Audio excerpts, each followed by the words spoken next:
I wasn't even out there for 10 minutes before it all blew up. It was a quiet Sunday morning, the kind where the lake looks like glass and the only sound is birds in the trees. I grabbed my fishing rod, a cup of coffee, and headed down to the dock behind my property, something I'd done 100 times before. The HOA has a shared dock policy, but since my house backs up to the lake, it's pretty much been understood I use that spot. But apparently, this morning, Karen had other plans. Out of nowhere, I hear heels clicking behind me on the wooden boards and that familiar voice, sharp, dramatic, and full of fake concern. "You're not allowed to fish here without a permit," she barked, already dialing the cops before I could say a word. I calmly told her it was legal, that I was well within my rights, but she wasn't hearing it. According to her, I was harassing wildlife, blocking community access, and scaring the ducks. No joke, she actually said that, but then it happened. Just as the officer pulled up and stepped out of his cruiser, my line went tight. Real tight. Whatever was on the other end of that hook was heavy, and, when I pulled it up, the look on Karen's face went from smug to straight up, terrified. You're not going to believe what I reeled in. Let's just say it wasn't just a fish. And after this, Karen was never the same again.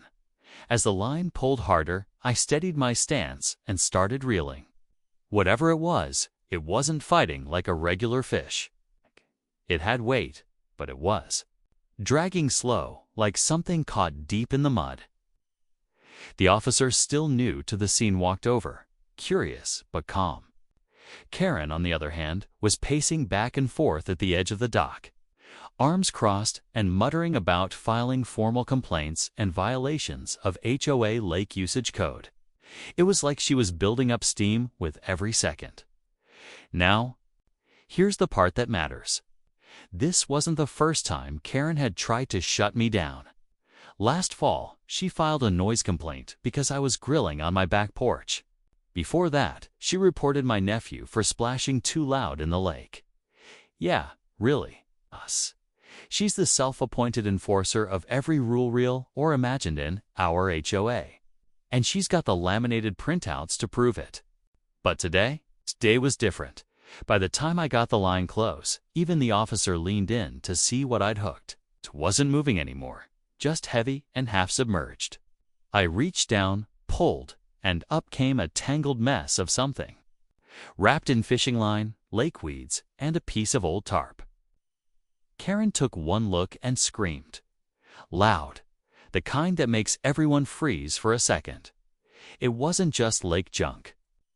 What I'd pulled up was about to open a whole new problem. And Karen's reaction. That said it all. The second I laid it on the dock, people started gathering. A couple of dog walkers stopped. Even Mr. Reynolds from 2 houses down, who rarely says more than 2 words, came over. Tangled in the mess I pulled out was what looked like a rusted metal box, half wrapped in tarp, sealed tight with years of grime. Karen turned pale. She took a shaky step back, phone still in hand, now no longer recording. The officer radioed it in right away, asking for backup just in case. The whole atmosphere changed. What started as a petty HOA complaint had just turned into something a lot bigger. While we waited, Karen tried to backpedal, suddenly acting like she had no idea why she'd even called the cops in the first place. I was just concerned for community safety, she said, voice trembling but still trying to hold that fake authority tone. But her eyes kept darting toward that box, like she was afraid of what was inside. Word spread fast. By noon, the HOA group chat was buzzing with photos and theories. Some thought it was an old tackle box. Others guessed treasure. A few even joked about pirate gold until Officer Daniels opened a corner of it carefully and pulled out what looked like paperwork. Old sealed documents, plastic wrapped and water damaged, but still readable. That's when Karen completely lost it. She started shouting about privacy, yelling that anything in the lake was technically HOA property. But from the way she reacted, It felt like whatever was in that box wasn't just junk, it was hers. Or worse about her, as officer. Daniels carefully flipped through the wet documents. The crowd leaned in. Karen, now visibly shaking, kept pacing behind him, muttering under her breath and glancing around like she was looking for an exit. The officer paused on one particular page, water-stained but intact. He didn't say much, just raised an eyebrow, and quietly slipped it into a plastic evidence bag. That's when things really started to feel serious. He called for another unit and asked everyone to back away from the dock. Karen immediately protested, her voice shrill.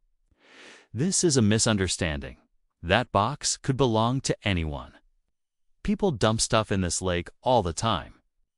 But nobody was buying it, not after the way she reacted the moment it surfaced. Her usual confidence was gone, and the neighbors. They started whispering about how she always fought to keep the dock area off limits, about how she blocked cameras from being installed, about how she'd single-handedly shut down the HOA's request for a lake cleanup project just last year. One neighbor, Jenna, quietly stepped forward and mentioned something she'd seen last summer. Karen at the dock late at night with a flashlight and a garbage bag. Back then, nobody thought much of it. Now, it felt like a missing puzzle piece. The second patrol car rolled in, lights flashing but no siren, and two more officers stepped out with a clipboard and a lockbox. Whatever was in that metal case, it wasn't just HOA business. It was personal, and Karen knew it. The second officer opened the lockbox and began matching pages from the soaked documents inside the metal case. It didn't take long before his whole posture changed, more alert, more careful. He whispered something to Officer Daniels, who turned to me and asked if I'd be willing to give an official statement later that afternoon.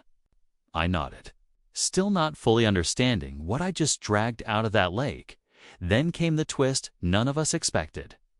Daniels pulled Karen aside, calm but direct, and asked her if she recognized a name written at the top of one of the documents. Her reaction was instant. Her hand went to her mouth, and she stumbled back like she'd seen a ghost. "That's not possible," she whispered, barely audible. "Those were destroyed years ago." That one sentence changed everything. Jenna overheard it, and her eyes went wide. She asked Karen point blank if the name belonged to her late husband. The man everyone thought died in a boating accident on this very lake nearly a decade ago. Karen didn't respond. She just stood frozen, eyes locked on that evidence bag like it held her entire past. By now, the dock was quiet but tense, the kind of quiet that comes before a storm. If what was inside that box really tied Karen to something from her husband's mysterious death, then this wasn't just about HOA rules anymore. It was about secrets, buried ones. And somehow, they'd floated back to the surface right on my fishing line. By the time I gave my statement later that day, the whole neighborhood felt like it had been flipped upside down. Word spread fast. Karen's late husband hadn't just died in a random boating accident. The documents in the metal box were part of an old insurance claim that had been quietly voided by Karen herself. It looked like she'd filed a separate claim 2 days before the accident, naming herself sole beneficiary and declaring the boat lost. But what really made the officers sit up was the second set of papers, handwritten letters, sealed in plastic, addressed to someone named E. That's when things snapped into focus. Officer Daniels asked Karen who he was, and after a long, breathless pause, she muttered one name: Emily, her husband's former co-worker. Rumors had circled for years, but no one had proof till now. Turns out the letters were from her husband, written days before his death, filled with guilt, fear, and a final warning that something didn't feel right. The lake wasn't where he wanted to meet. Karen insisted on it. The police didn't say much after that, but they took the box, the letters, and Karen with them.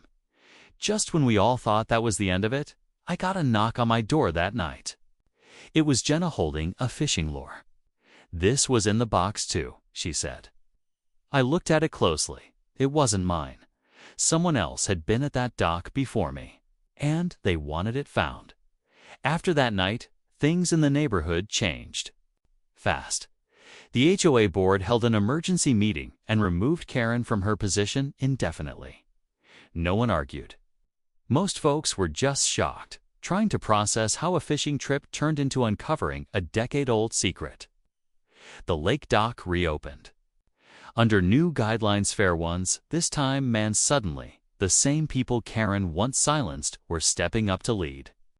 Jenna even volunteered to help manage lake safety, and I was asked to join the HOA committee, which was a surprise. But a good one. As for the box and those letters, the case was handed over to county investigators.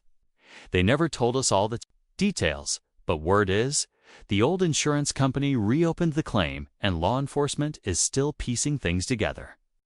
Karen hasn't been seen since that day. Some say she left town, others think she's staying quiet on legal advice. Either way, the grip she had on the neighborhood is gone, and that fishing lure. I hung it on a small nail in my garage, just as a reminder, not of the drama, but of how truth has a way of surfacing, even when buried deep. Sometimes it takes a calm morning, a quiet cast, and a little tug on the line to bring it all to light.